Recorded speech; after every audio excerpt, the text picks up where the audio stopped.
Kanina, mga 4:30, puno na yung simbahan kasi may 5 bus na nagpipilgrimage ngayon sa Bulacan, sa Tarlac na area. No? Nakakatuwa. Ang dami-dami. No? Nakakatuwa.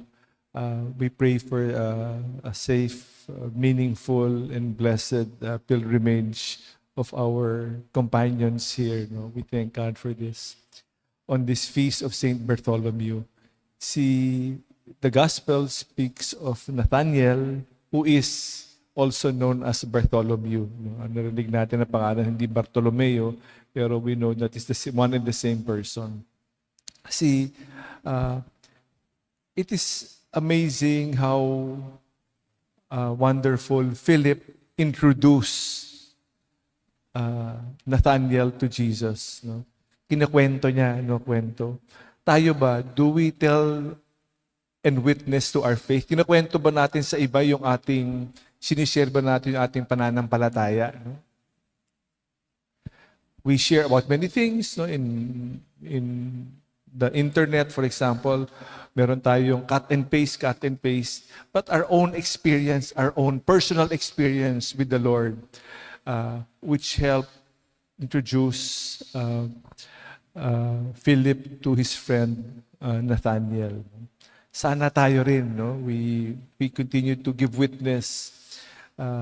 At saka kahit na tayo, tapos hindi lang nga kinukwento, no?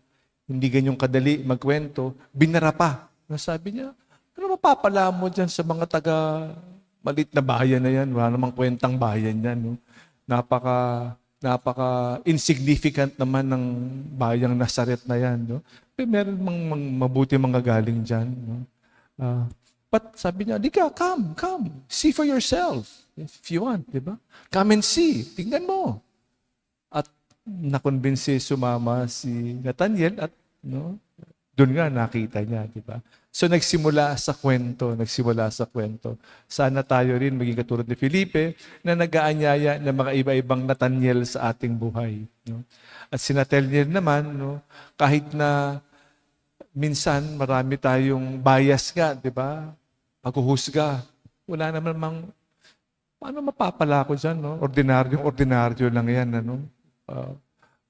Sino ba yan? Si Jesus, no? Wala naman sinabi yan. Mga nagagaling sa Nazaret, walang pinag-aralan, mga walang kwenta. No? There is nothing good about that. No? Pero nung nakita niya si Jesus, at nakausap niya si Jesus in that brief encounter, nagbago. May our prejudices, our judgments on others be liberated. Kasi pag sinusgahan na natin, sarado na eh. No?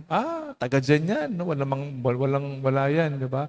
Taga dyan yan. Ako, magaling yan. No? Iba-ibang natin pag-uusga, kaminsan hanggang doon na lang. No? Because of our judgments, because of our conditioning, no? Hindi tayo makalaya dyan. Kinukulong tayo, hanggang doon na lang tayo. No?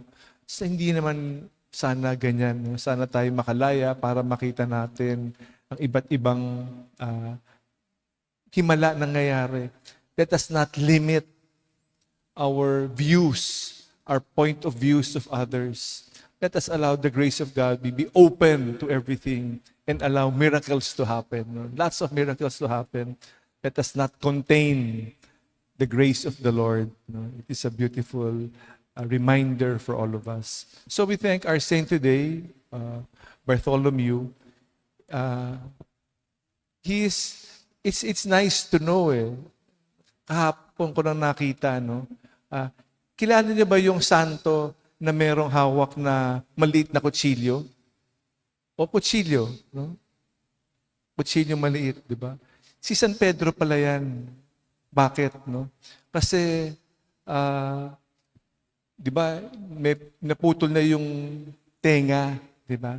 So, kasi ang kala ko si Pedro, di ba, manok at saka susi ang hawak, di ba? Pati pala kutsilyo, di ba? Ito ngayon, ang hawak ni Bartholomew, para makilala natin kung sinong santo yan. We will know by what they carry. Ang hawak niya, kutsilyo rin, at saka balat. balat ng tao. Balat niya. Kasi siya'y binalatan na buhay. That was how he was martyred. Binalatan siya ng buhay. Kaya yung kutsilyo at saka yung balat na hawak niya. So isang kamay balat at saka yung kanyang kutsilyo. Pag nakita mo yan, si San Bartolome yan. Diba? Si Nathaniel yan. No? Tayo kaya, ano kaya ang simbolo natin pagdating ng panahon? No? Ano kaya yung hawak-hawak natin that will represent our love for Jesus?